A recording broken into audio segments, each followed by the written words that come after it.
Assalamualaikum warahmatullahi wabarakatuh. Saya Muhammad Alfa Haikal dengan NIM 22010092 dari kelas A2 BK 2022. Di sini saya akan memaparkan beberapa materi tentang angket, observasi, dan wawancara.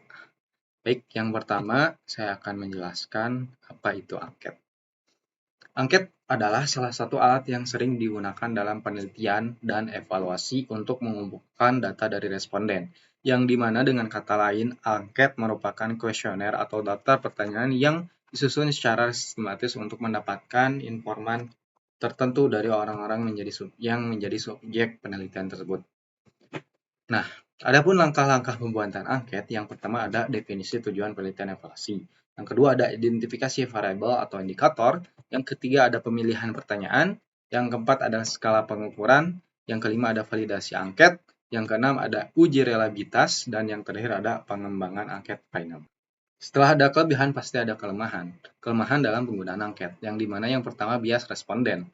Yang kedua yaitu ketebasan pertanyaan, dan yang terakhir ada kualitas data tergantung pada desain angket tersebut. Untuk strategi analisis data angket, ada 3 cara, yaitu pengolahan data, interpretasi hasil, dan pertimbangan kelebihan dan kelemahan. Nah, untuk kesimpulan sendiri, angket merupakan alat yang berguna dalam penelitian dan evaluasi untuk mengumpulkan data dari responden, yang dimana namun penggunanya perlu diarahkan dengan hati-hati, dengan perhatian pada langkah-langkah pembuatan angket. Kelebihan, kelemahan, dan strategi analisis datanya. Dengan pendekatan yang cermat, angket dapat memberikan wawasan yang berharga dalam berbagai bidang penelitian dan evaluasi.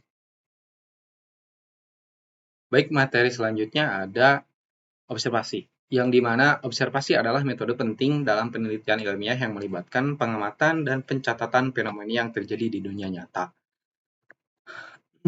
Nah, peranan observasi dalam penelitian yaitu ada deskripsi fenomena, hipotesis testing, pengamatan fenomena langka, studi dalam konteks asli, dan juga eksplorasi awal. Adapun metodologi observasi yaitu ada 5 macam. Yang pertama ada pemilihan lokasi dan subjek, yang kedua ada pengamatan terstruktur dan tidak terstruktur, yang ketiga ada pencatatan dan dokumentasi, yang keempat ada bias dan objektivitas, dan yang terakhir ada durasi dan frekuensi. Nah, selain metodologi juga ada analisis data observasi, yaitu transkripsi dan kategorisasi, yang dimana setelah transkripsi ada statistik dan interpretasi data observasi dapat dianalisis secara statistik jika memungkinkan. Selain itu, hasil observasi perlu diinterpretasikan dalam konteks penelitian dan tujuannya. Jadi kesimpulannya, observasi adalah metode yang kuat dalam penelitian ilmiah yang memungkinkan peneliti untuk mendapatkan wawasan yang mendalam tentang fenomena di dunia nyata.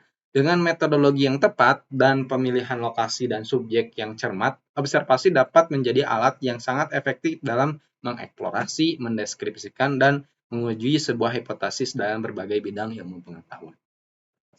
Materi terakhir yaitu wawancara, yang dimana wawancara adalah salah satu metode pengumpulan data yang sering digunakan dalam penelitian ilmiah dan dalam berbagai konteks seperti pekerjaan, jurnalisme, dan penelitian sosial dan kehidupan sehari-hari.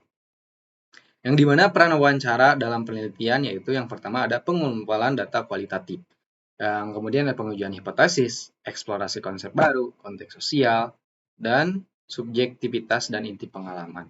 Adapun selain peran wawancara dalam penelitian, ada juga metodologi wawancara, yaitu pemilihan responden, desain wawancara, pertanyaan dan teknik, konteks wawancara, etika, dan konfidensialitas. Dan yang terakhir, analisis data wawancara. Yang pertama, ada transkripsi, dan yang kedua, kategori dan tema, dan yang terakhir ada interpretasi.